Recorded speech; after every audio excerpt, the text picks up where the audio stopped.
Feminine symbols are prominent in the second half of the book of Revelation, which extends from 12:1 to 22:5, the second visionary part. Symbols can, of course, be approached in a variety of ways. In the 20th century, a dominant mode of interpreting symbols among biblical scholars was the history of religion approach. This method seeks to discover the origin and history of various symbols and to discern their meaning and function in one text by comparing it with other texts from the same historical context and cultural realm. This approach is illuminating for three of the major feminine symbols in Revelation: the woman clothed with the sun in chapter 12, the prostitute of chapter 17, and the bride of the Lamb in chapters 19 and 21. The vision of the woman clothed with the sun has a highlighted position as the opening account in the second half of the book.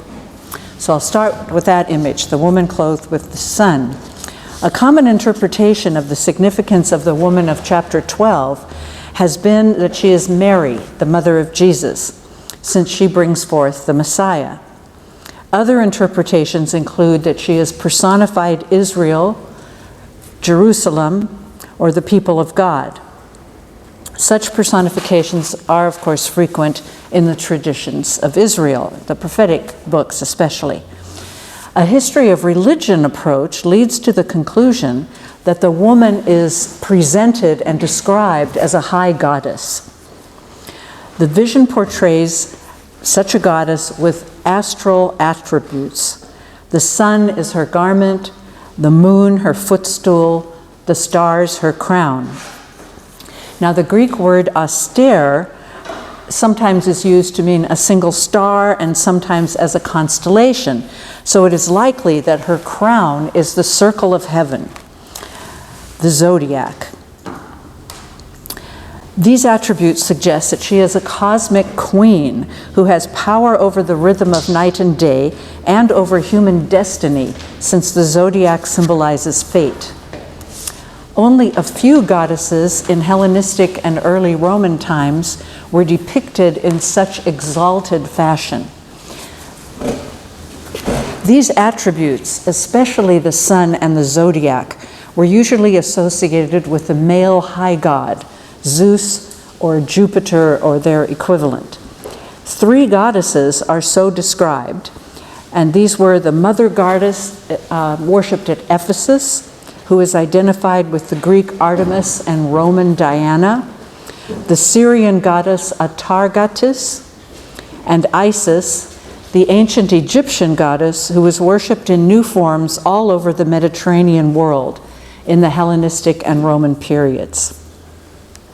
The iconography of Isis seems to be closest to the woman of Revelation 12. Isis was called female sun, second sun, that's S-U-N, not O-N, second sun, ruler of heaven, ruler of the stars, and ruler of the four regions of heaven, in temple inscriptions in Egypt in the late kingdom. In a novel written in the 2nd century CE, Common Era, or AD, an appearance to a man named Lucius is described. He addresses her as Queen of Heaven. She is called a very bright apparition. On the midpoint of her forehead is a round disk like the moon.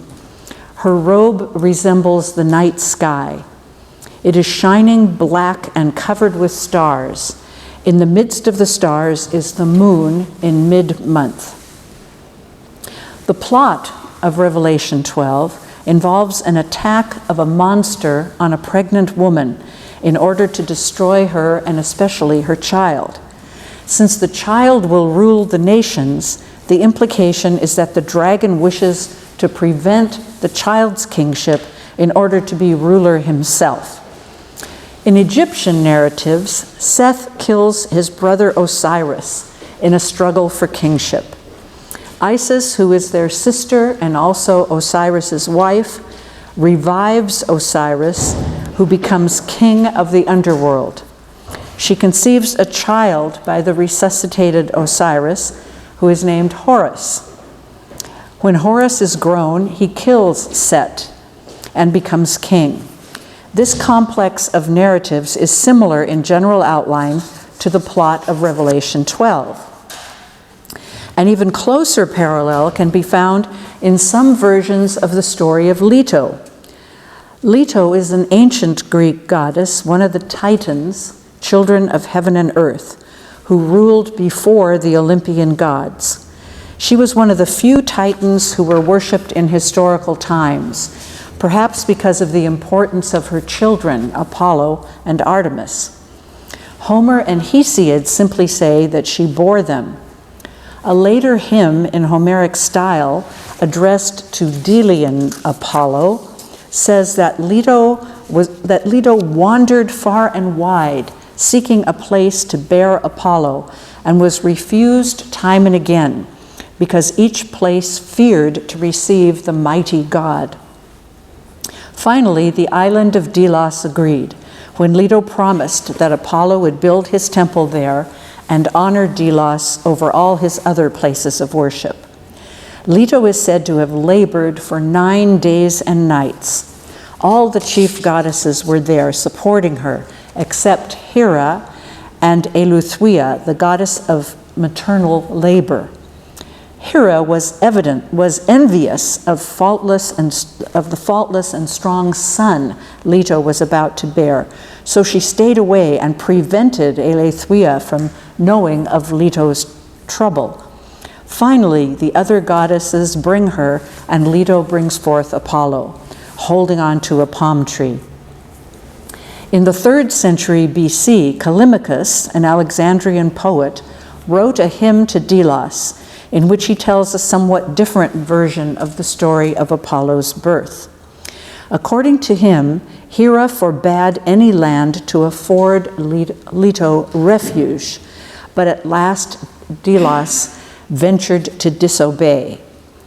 The version of the story of Leto closest to the plot of Revelation 12 is one recorded by Hyginus, a Roman collector of Greek stories. This version begins by introducing Python, son of Earth, who was a huge dragon. He controlled the oracle on Mount Parnassus, which towers over the city of Delphi. An oracle informed him that the offspring of Leto would destroy him. At that time, Zeus was living with Leto. When his wife Hera learned of this, she decreed that Leto could give birth where the sun does not reach. When Python perceived that Leto was pregnant, he pursued her in order to kill her. But by order of Zeus, the north wind lifted her up and carried her to the island Ortugia and covered it with waves.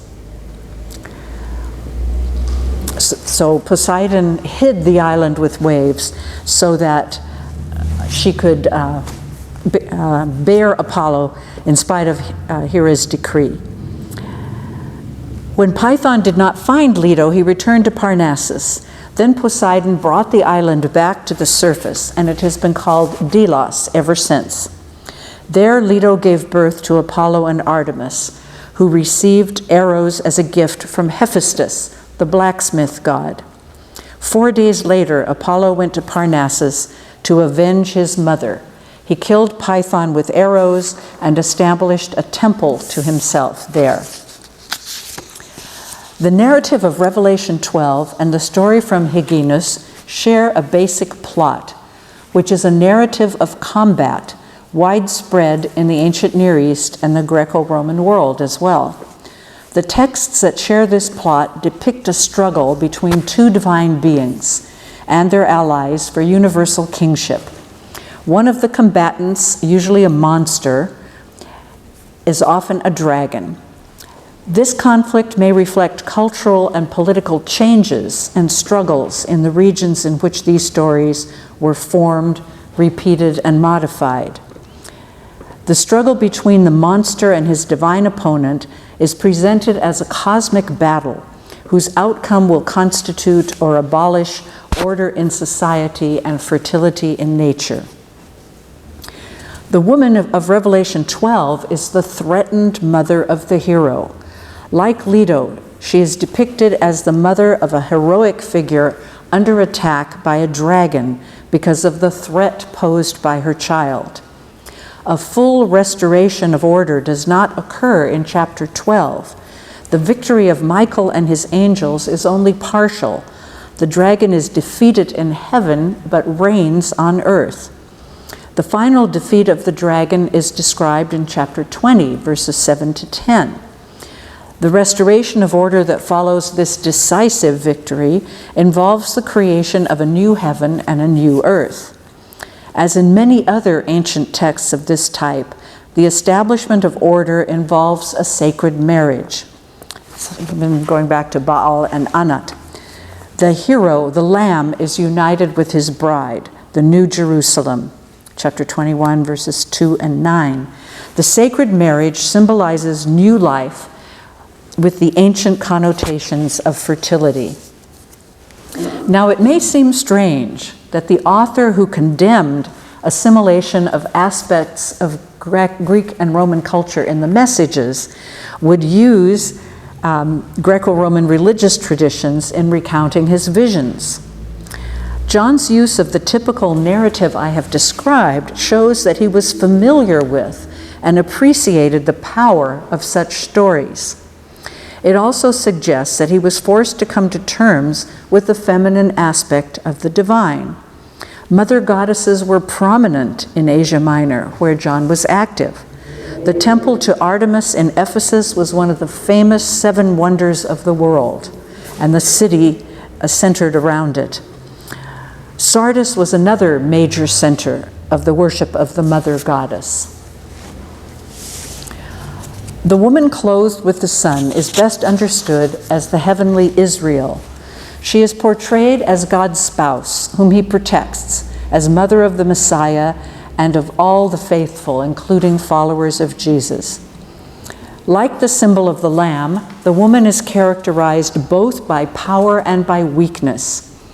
Her power is manifest in her portrayal as a heavenly being, as cosmic queen, and in her ability to bring forth a child who will be universal king.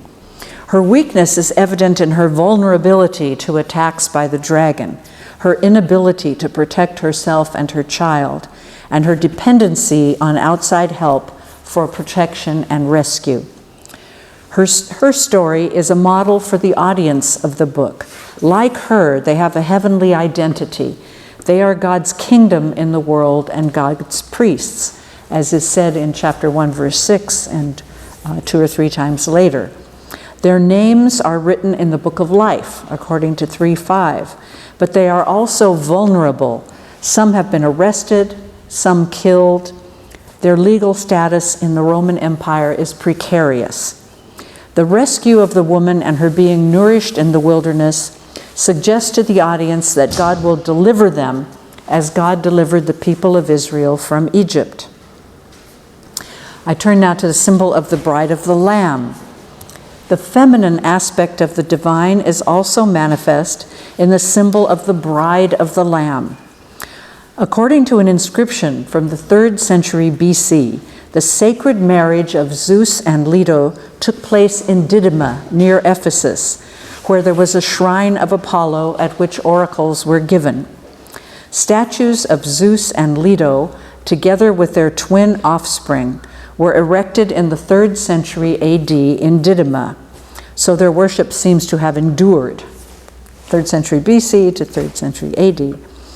Traditional readings of Revelation have identified the bride with the church or with the soul of the individual Christian that is united with Christ after death. A history of religion approach would see the influence of the sacred marriage in the formation of this symbol. The vision has also been shaped by Isaiah 54, in which Jerusalem is depicted as God's wife. The construction of the New Jerusalem out of precious metals and stones may have been suggested by Isaiah 54, verses 11 and 12. I will set your stones in antimony and lay your foundations with sapphires. I will make your pinnacles agate, your gates of carbuncles, and all your wall of precious stones. This text was interpreted by the community or sectarian movement connected with the Dead Sea Scrolls as an allegorical description of the congregation of the elect, namely the community itself. The bride, the New Jerusalem in Revelation, symbolizes the community of the faithful at the time of their uniting with God and the Lamb in the new age, in the context of a new heaven and a new earth. The fulfillment of God's creation and God's interaction with humanity cannot be described in purely abstract terms or in metaphors that are only masculine. Both the masculine and the feminine are needed to express the richness, complexity, and vitality of the created world in its fulfillment. This vision of the new creation as a wedding is a counterbalance to the description of the 144,000 in Revelation 14, 1-5, those who have not defiled themselves with women. Because of the present crisis, which John implied was about to intensify, the ideal was to renounce sexual relations and to prepare for the end. At the same time, as one of the fundamental characteristics of God's good creation, sexuality is a symbol of the new creation, of wholeness, of the time of salvation. Contrasted with the bride, who is clothed in pure linen, according to 19:8, is the prostitute of Revelation 17. The contrasting parallel is quite deliberate, as the literary structure shows. The vision of the prostitute is an elaboration of the seventh bowl, as the vision of the bride of the Lamb in chapter 21 is an elaboration of the last vision of the last series. Each of these visions is introduced in the same way. In each case, one of the angels who had the 7 bowls comes to John and says, "Come, I will show you," etc. So compare 17:1 with 21:9. Each time, what the angel describes is identified as female.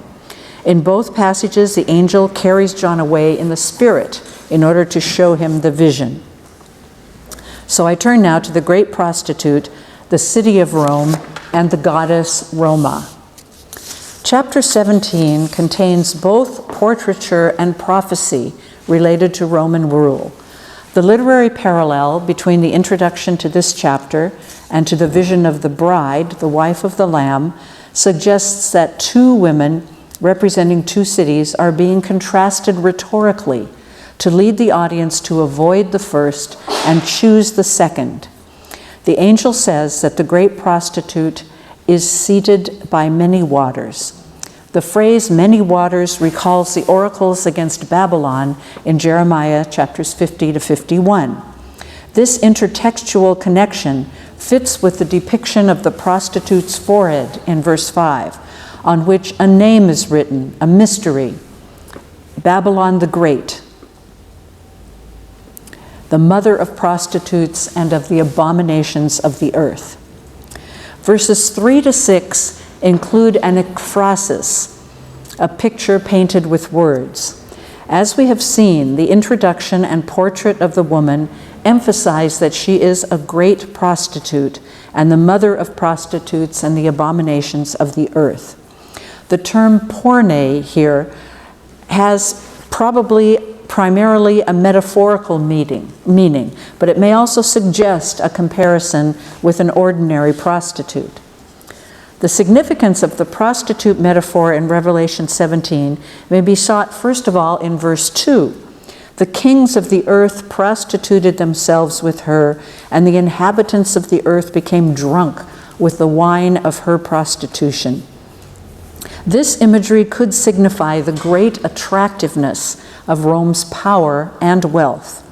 The language of prostitution and drunkenness implies that all who dwell on the earth, including or perhaps especially kings, took leave of their senses and acted irrationally in seeking to fulfill their desires, desires that the woman was able to satisfy. Next, the angel transports John in the spirit to an uninhabited place. The ekphrasis proper then begins. John describes a woman seated upon a scarlet beast. The color of the beast, kokinon, is the same as one of the colors of her luxurious garments. This color recalls the dragon of chapter 12, verse 3, which is fiery or red, puros. Like the beast from the sea, the scarlet beast symbolizes the Roman Empire and individual emperors. In chapter 17, the focus broadens to include the prostitute, who symbolizes the city of Rome, the Roman Empire, and the goddess Roma. So, looking at the prostitute, one facet of her picture is the prostitute as tyrant. The ekphrasis then turns to the clothing and adornment of the woman. She is wearing purple and scarlet and is adorned with gold, precious stones, and pearls. This portrait is similar to some versions of the rhetorical contrast between two women. One of the most similar occurs in the life of Apollonius of Tyana, written by Philostratus in the early 3rd century, who wrote, "You have seen in picture books the representation of Heracles by Prodicus. In it, Heracles is presented as a youth who has not yet chosen the life he will lead, and vice and virtue stand on each side of him, plucking his garments and trying to draw him to themselves. Vice is adorned with gold and necklaces and with purple raiment, and her cheeks are painted and her hair delicately braided, and her eyes underlined with henna. And she also wears golden slippers, for she is pictured as strutting about in these. But virtue in the picture resembles a woman worn out with toil, with a pinched look, and she has chosen for her adornment rough squalor, and she goes without shoes in the plainest of raiment. And she would have appeared naked if she had not too much regard for feminine decency." Kings and other rulers wore purple clothing, so the dress of the woman may also be read as a sign of political power. Dio Chrysostom wrote a discourse on kingship for the Emperor Trajan, in which he reinterpreted the two women as Lady Royalty and Lady Tyranny. Like the kings and inhabitants of the earth in the portrait of the great prostitute of Revelation, the majority of men are inflamed or infatuated with Lady Tyranny. She also wears a multicolored dress. Her raiment was of many colors: purple, scarlet, and saffron. The hypothesis that the woman of Revelation 17 is portrayed as a tyrant is supported by the erotic theme in chapters 17 and 18. The kings of the earth prostitute themselves with her, and the inhabitants of the earth are drunk with the wine of her prostitution.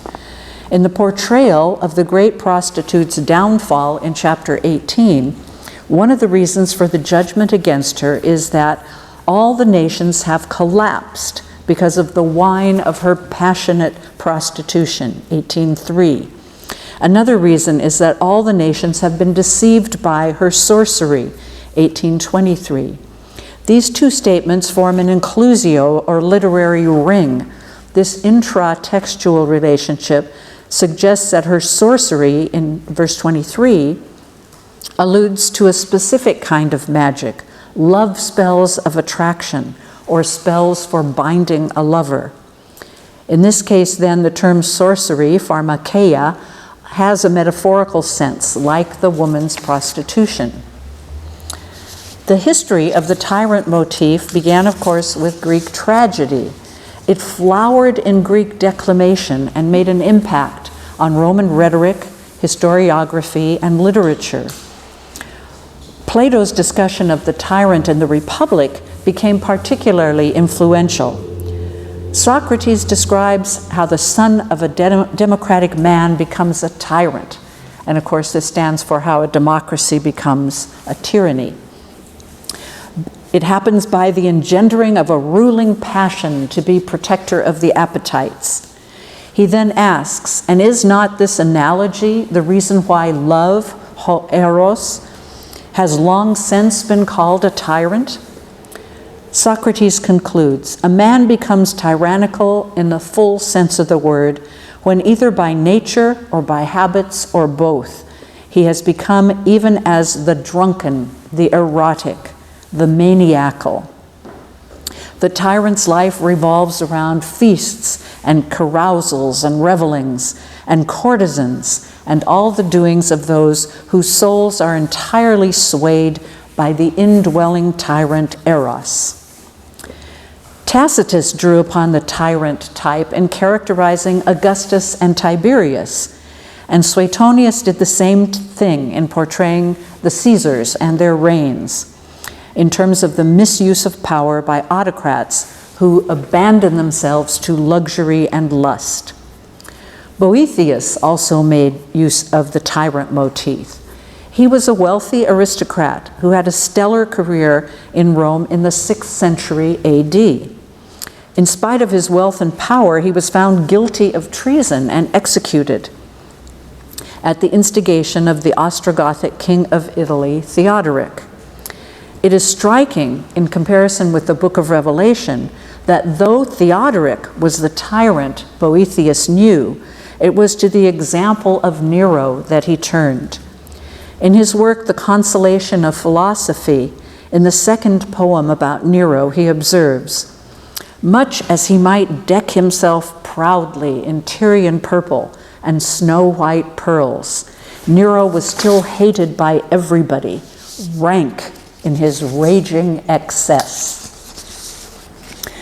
Whether by design or coincidence, the portrayal of the prostitute in Revelation chapters 17 and 18 has much in common with the Greek and Roman tyrant motif.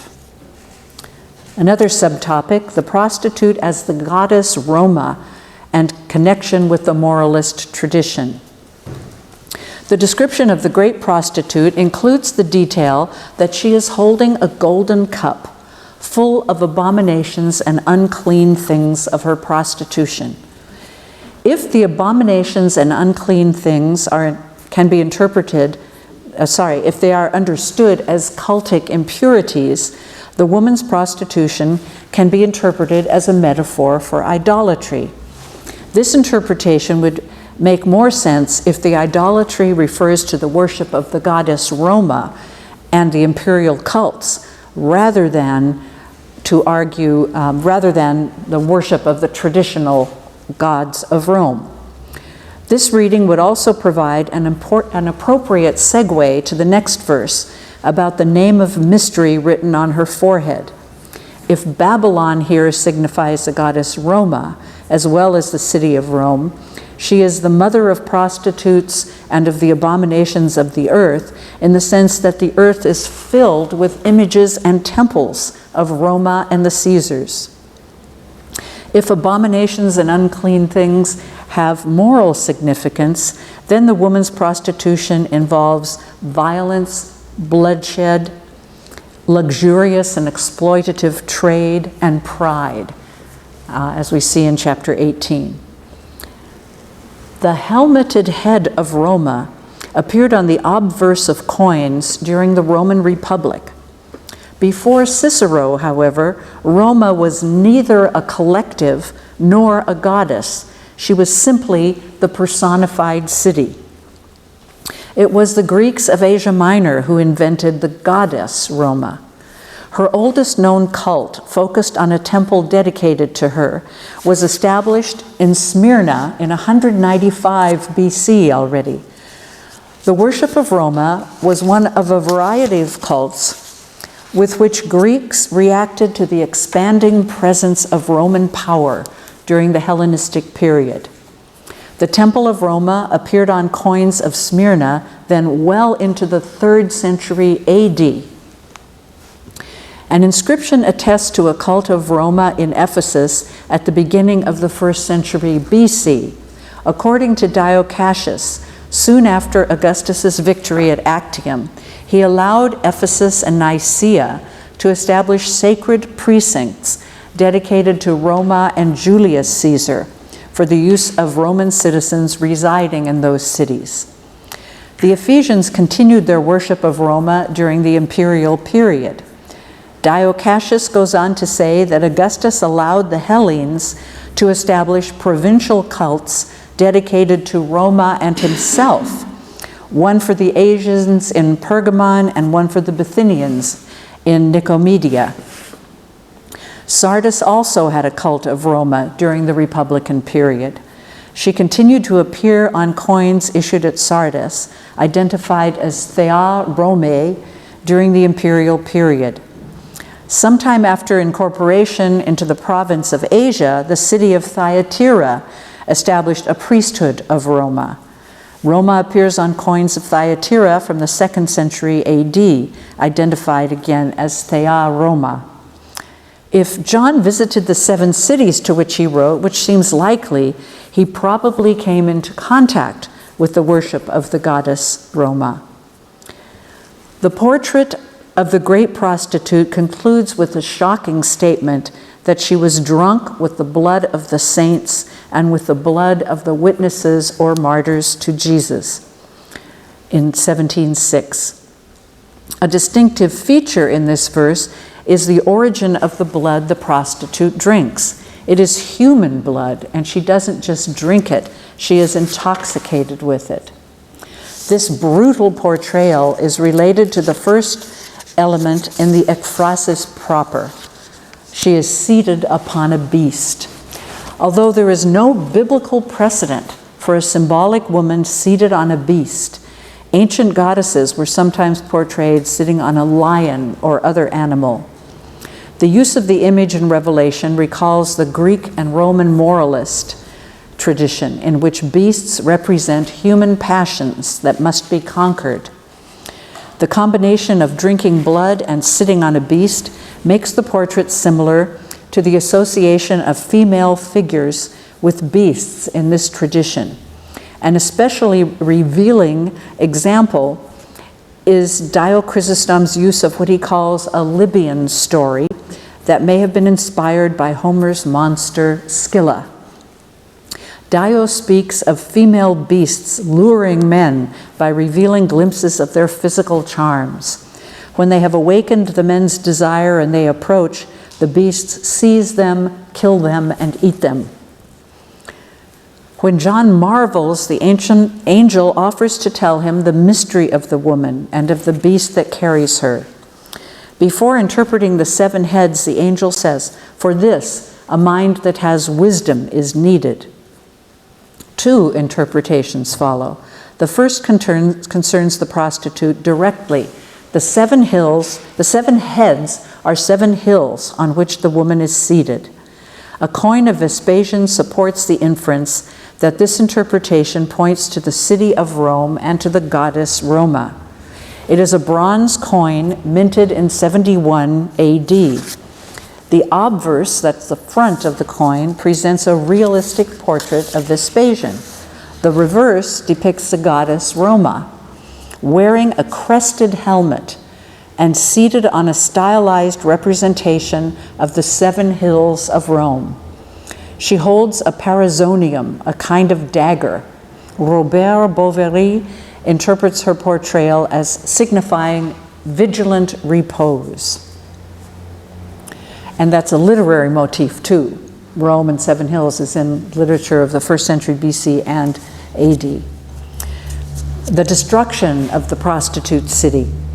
The 7 heads are also depicted as 7 kings. The beast is identified as an 8th and also as one of the 7. He goes to destruction. The beast here refers to Nero Redivivus, the adversary of the Lamb, who is also the Word of God. The declaration that he goes to destruction foreshadows his being cast alive into the lake of fire later in the book. The angel also tells John that the 10 horns of the beast are 10 kings who will receive authority as kings for 1 hour with the beast. The angelic interpretation evokes the Nero legend and the expectation that Nero would return with Parthian armies to take Rome and to recover imperial power. This battle is described in verses 16 and 17. The description of the attack of the beast and the 10 kings on Rome is introduced with an allegorical interpretation of verse 15, an allegorical interpretation in verse 15. The audience is prepared for this interpretation by the statement in verse 9, "For this, a mind with wisdom is needed." As we have seen in the introduction to this depiction of the great prostitute, the many waters by which she was seated evoked her prototype, Babylon. But here, in verse 15, they are interpreted as peoples and multitudes and nations and tongues. This list describes the scope of Roman hegemony in the ancient world and the variety of Rome's subject peoples. The brief description of the destruction of Rome in 1716 has been controversial. Marla Selvage and Tina Pepin have approached it in the spirit of a feminist critique. Speaking of rape, misogyny, and sexual murder, this is how they interpret this whole scene, those two scholars. Barbara Rossing has argued against them that the emphasis here is not on a woman's body, but on the destruction of a city and the collateral ecological damage. In my view, the hermeneutical key to the account of Rome's destruction is given in the following verse. "For God put it into the hearts of the 10 kings to do his purpose, to give their kingly power to the beast until the words of God are accomplished." In light of this statement, the description of the devastation of Rome appears to be a concise pastiche or cento of several passages from the scriptures, interpreted by John as prophecies of the events of the last days.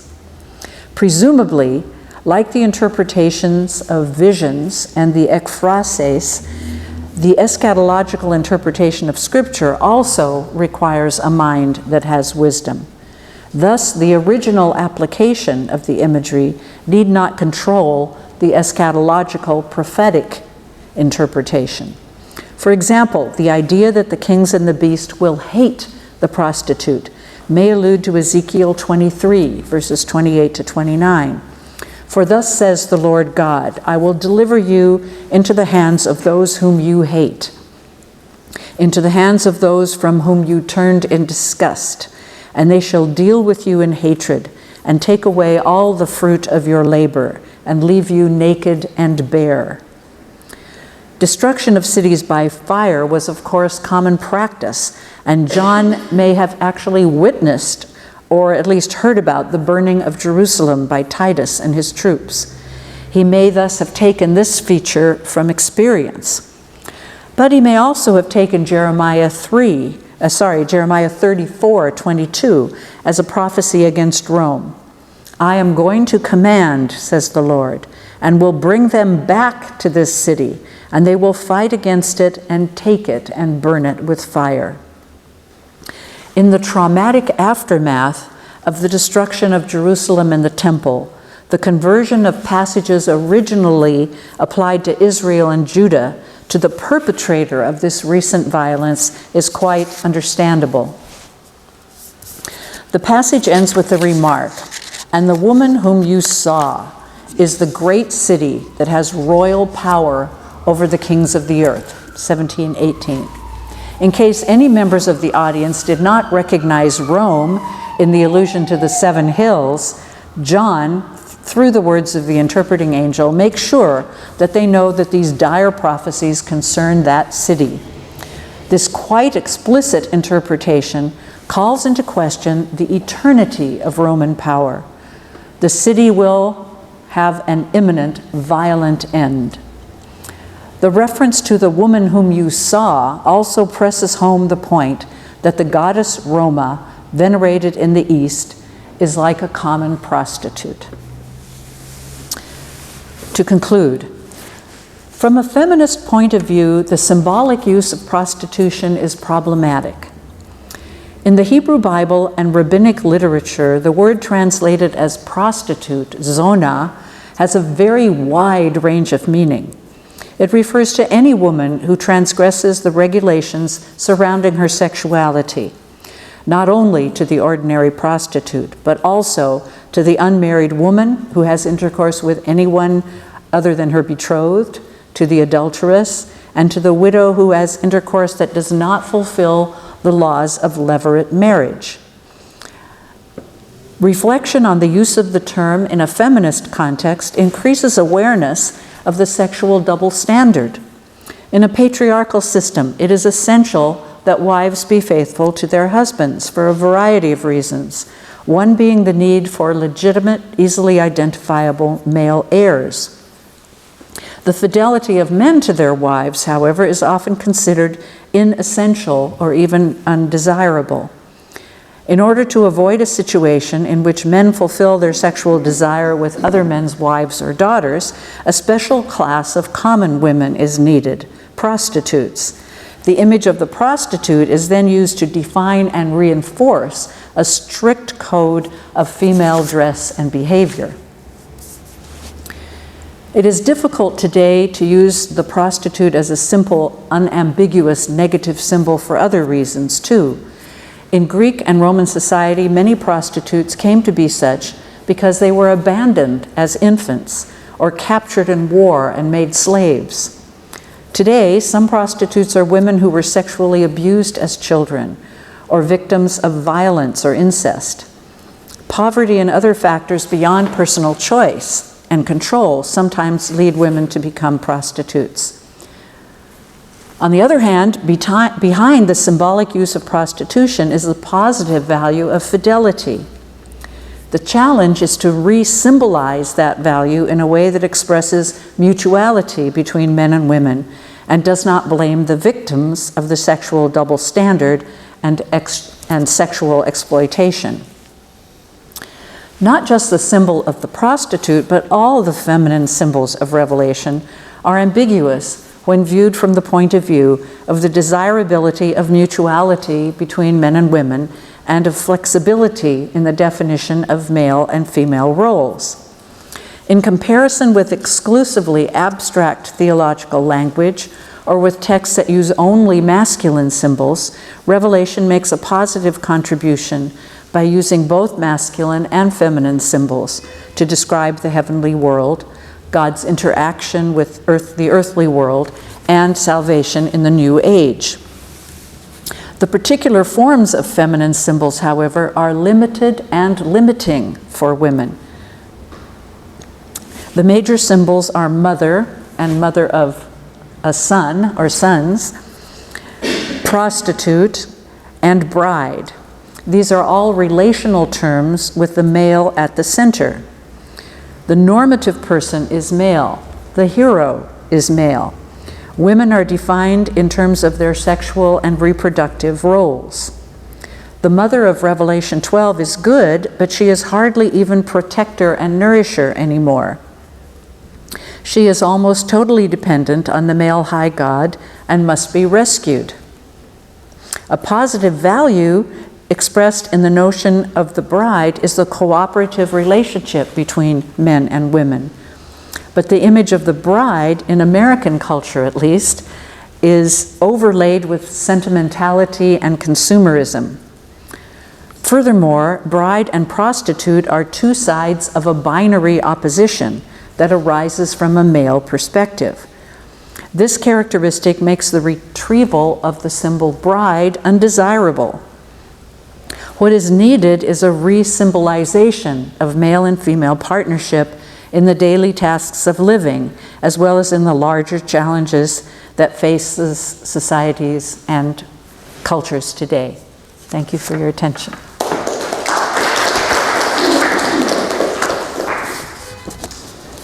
Thank you. How do you see the feminist criticism into the Russian culture and Russian biblical exegesis, where this particular perspective, I think, is quite rare. Any questions? Yes.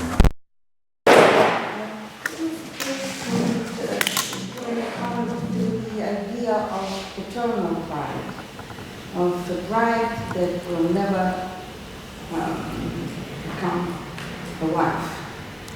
We have such an image in Judeo-Hellenistic and Jewish texts. And what do you think about that? The eternal bride? Yeah. And you find that in certain Jewish texts? Well, in Joseph and Anna, for example, and the church is the bride of Christ forever, and then it goes to monastic life. Yes. The nuns are eternal brides of Christ. I'm interested in these, which one is its origin and meaning. Yes. Well, let's see. I think in the Bride of Christ in Revelation, I think it's implied Also, that bride goes to wife. Implies? I think so. That there's a marriage, a celebration of a marriage. So in the New Jerusalem, it's metaphorical.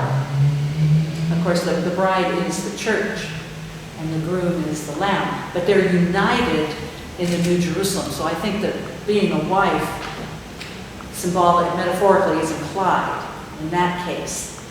But the image, when you said eternal bride, what I thought of immediately was the tradition in the U.S. that I'm familiar with, women who become nuns.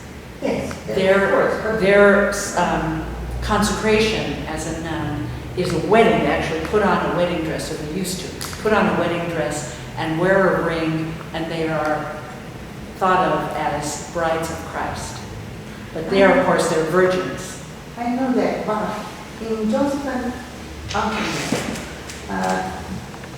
Anna is called a bride forever. Then she marries, but she has another heavenly image where she is a metropolis for believers. She is a place of refuge and everything. So she's immediately, at the same time, earthly woman and a heavenly angelic creature, very similar to Virgin Metanoia. Yeah. And she's a virgin. So her heavenly figure is the metropolis, and what else? What were the other thing you said? The city of refuge.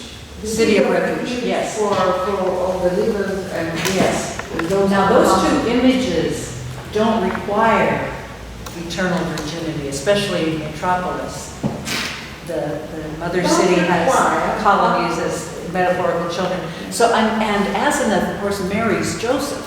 Yes. And Nevertheless, she is called to be in prophecy. She is Nymphe, Ionios, or is Iona forever. yeah, It's an interesting image, and yeah. it is still not.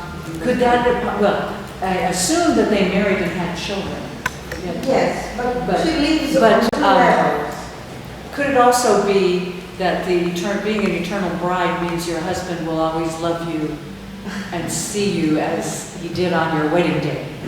You know, that's a possibility. But anyway, that's an interesting text to compare with.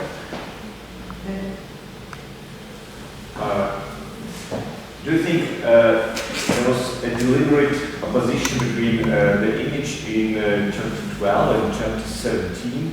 So John tried to oppose two figures deliberately, especially taking into account that those fighting against dragon in chapter 12.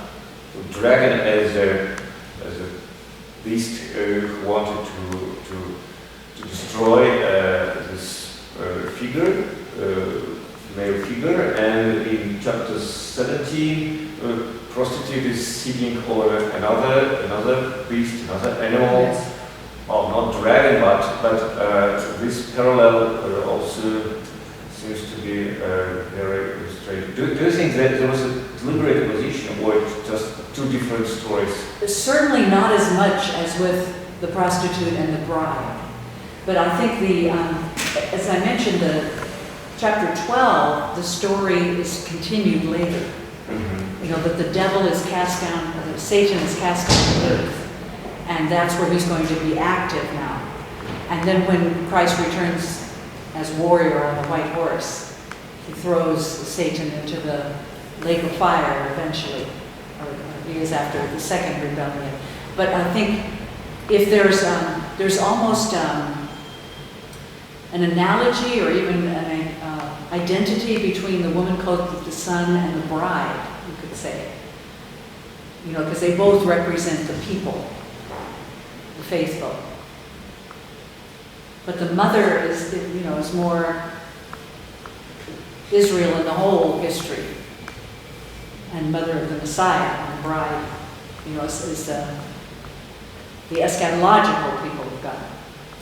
I meant the figure of prostitute who is on the list, and as an opposition to person chapter 12, who is against another beast, another dragon, well, against dragon. I don't see strong literary indication that there's meant to be a contrast, but that it's not deliberate anyway.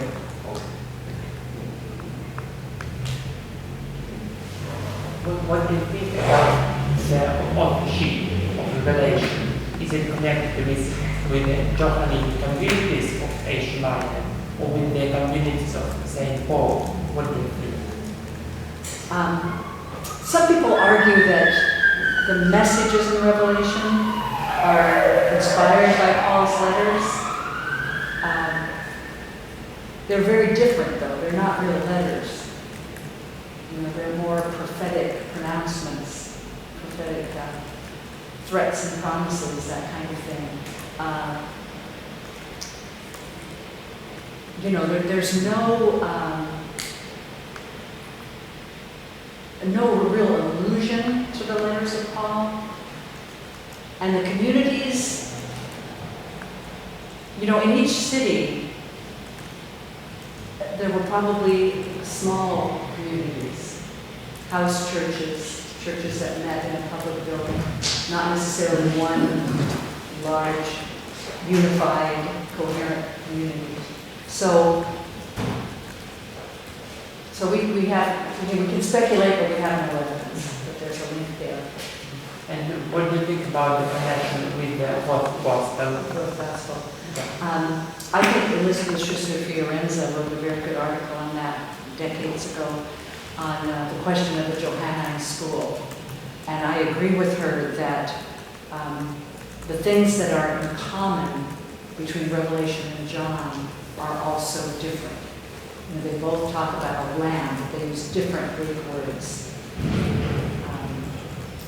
And there are other cases that are analogous to that. So I think it's not that they're in touch, let alone identical, but they have received similar traditions.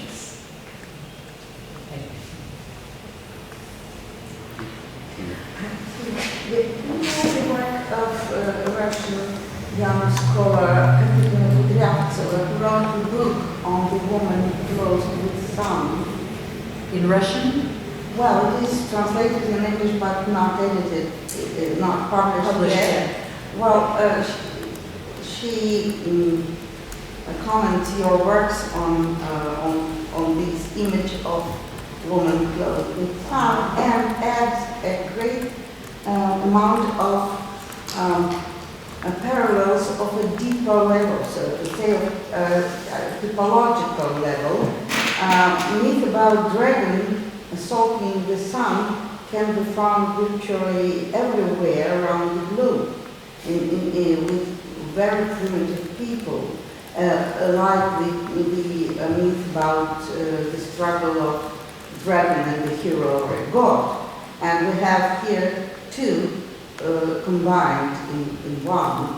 But and I'm not competent in Hebraic language, but she refers to some words referring to some in Hebrew that have feminine gender and may denote a female image having been standing behind them. So this is not historical context, not something that could influence, but gives to the story, to this image, a more deep, so to say, background against which we can look at this image.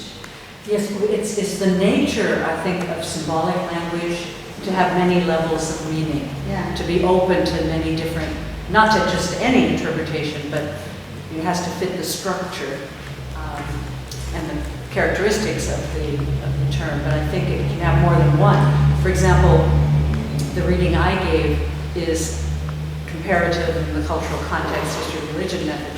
But one could also say that the 12 stars could represent the 12 tribes of Israel, and the Sure. It is not denying at all the historical symbolic context that you are describing, but the one who is swallowing some, or the one who is giving birth to some, such mythological images are found in many mythologies of very archaic time, and they have something to do with this image as well. But we are not as a, someone is reading and then writing. Yes. But Yes, now it sounds like the scholar you're referring to uses a very universal comparative method. And that's often done in another concept of history of religion, comparative religion, in departments of comparative religion. And some of our colleagues at the University of Chicago, Mircea Eliade, Wendy Doniger, Bruce Lincoln, look at many more cultures. The history of religion model, which I follow, says, we're particularly interested in images and language and traditions that the author could have known, or that the audience would recognize. So that even if John had in mind the 12 tribes of Israel and the Exodus, his listeners would have known about the battle of Zeus with Typhon, or the battle of Apollo with Python. They would resonate with the stories that they knew.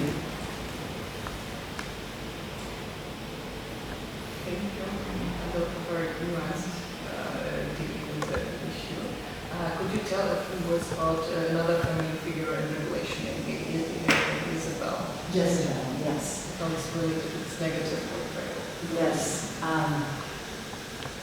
Well, Paul Duff has argued that the messages are much more important than the stories, than the visions, and that what John is really concerned about are these rival teachers. He puts the emphasis on rival and less emphasis on false or wrong teachers.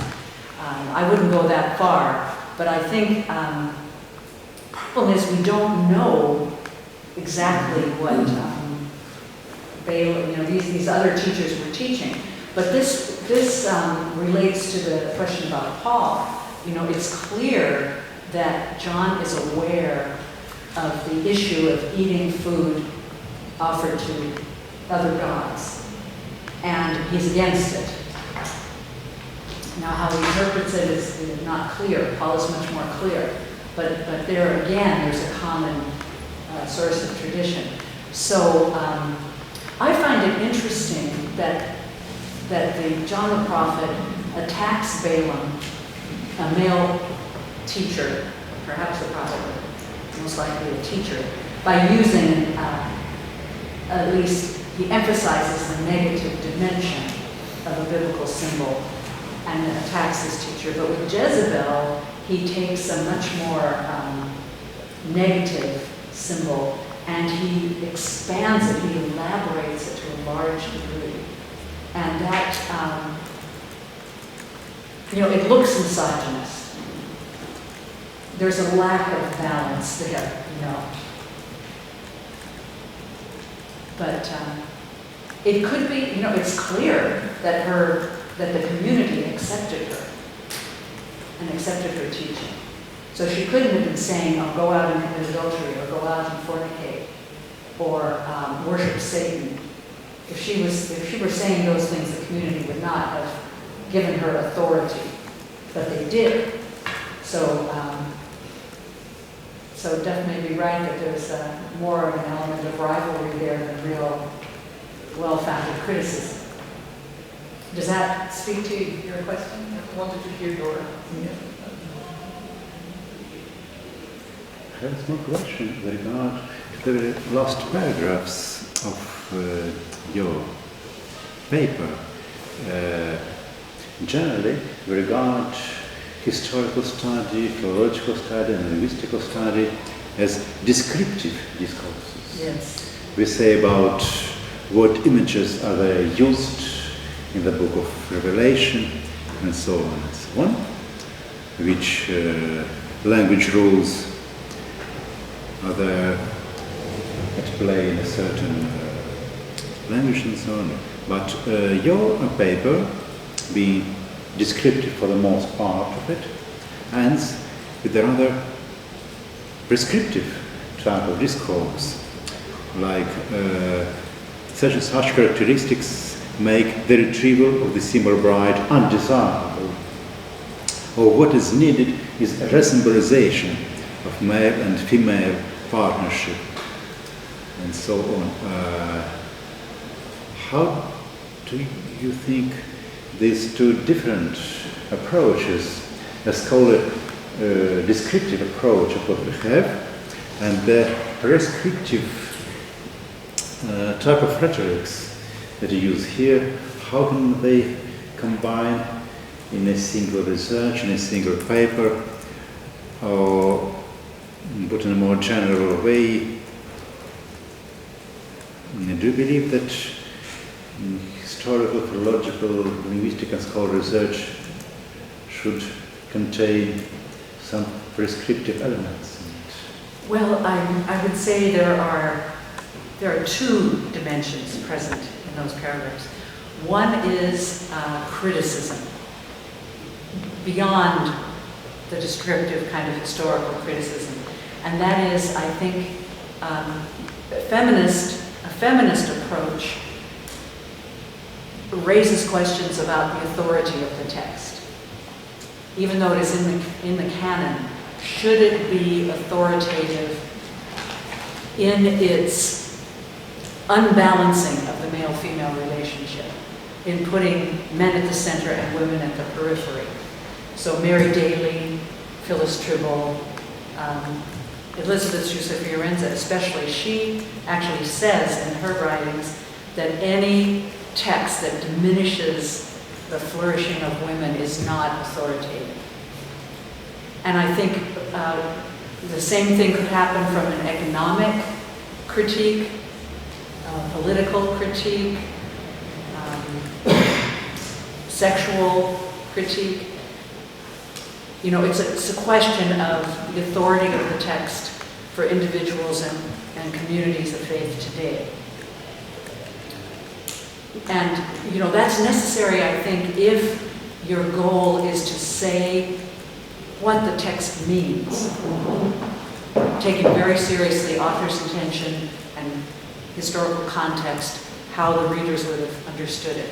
If you emphasize that original context, then you have a problem with authority sometimes. So that's one factor. The other factor is indeed prescriptive, and that calls for re-symbolization. And for that, I would need collaborators. I think of preaching as a time when that could happen. Homiletics and constructive theology. You know, when the goal is not simply to pass on the deposit of faith or the Christian tradition, but to rethink it for our time and our society. I'd like to clarify my question. The historical perspective, philological perspective, historical critical perspective makes us view the development of images, or topics somehow embedded in history and implies or even presupposes that the meaning of images changes from time to time, from epoch to epoch. So that when we describe how such and such images were understood, for example, at the turn of the era, this is not binding for our behavior or our worldview of today. In some sense, the prescriptive idea of bringing some new ideas within the Bible text or a symbolization of the Bible text, to my mind, it's somehow based on rather fundamentalist reading of the Bible, that we take this text out of the history, and that if we take it out of the history, we need to import some new ideas into it in order for it still to be authority and binding for the community of today.